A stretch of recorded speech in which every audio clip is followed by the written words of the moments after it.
ବୟସ 95 ପୁରି 96 ଚାଲିଛି। ସରଳ ନିଷ୍କପଟ ମଣିଷଟେ। 80 ଦଶକରୁ ଚାକିରିରୁ ଅବସର ନେଲେଣି। 40 ବର୍ଷ ପିଲାଙ୍କୁ ପାଠ ପଢ଼େଇଛନ୍ତି। କେତେ ଭଲ ମଣିଷ, କେତେ ଜ୍ଞାନୀଗୁଣୀ ଛାତ୍ର ତିଆରି କରିଛନ୍ତି। ଛନ୍ଦ କପଟ ବିହୀନ ସ୍ନେହୀ ମଣିଷଟେ ମୋ ଅଜା। ହେଲେ ସ୍ପଷ୍ଟବାଦୀ, ନିର୍ଭୀକ। ସେଇଥିପାଇଁ ତ 80 ବର୍ଷ ବୟସରେ ସମସ୍ତେ ଅନୁରୋଧ କଲେ ତାଙ୍କୁ ସରପଞ୍ଚ ହେବା ପାଇଁ। ଅନ୍ୟକୁ ସାହାଯ୍ୟ କରିବା ଓ ସାଧୁତାର ଅନ୍ୟ ନାମ ଶ୍ରୀ ଫକୀରଚରଣ ପ୍ରଧାନ, ଆମ ଅଜା। ବୟସର ଅପରାହ୍ନରେ ହେଲେ ଜରା ଅସହାୟ କରିନି ଏଯାଏଁ ତାଙ୍କୁ।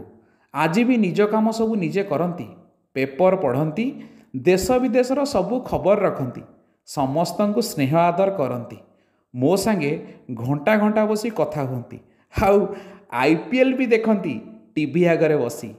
ଜାଣନ୍ତି ଆଜ୍ଞା, ଏଇ ଅଜାମାନେ, ଏଇ ଜେଜେମାନେ ଆମମାନଙ୍କ ଓଡ଼ିଆ ପରିବାରର ଅମୂଲ୍ୟ ସମ୍ପତ୍ତି।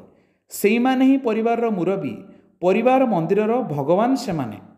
ତାଙ୍କ ଭଲ ମନ୍ଦ ବୁଝିବା, ତାଙ୍କ ସାଙ୍ଗେ ଦିପଦ କଥା ହେବା ଭାଗ୍ୟରେ ଥିଲେ ମିଳେ।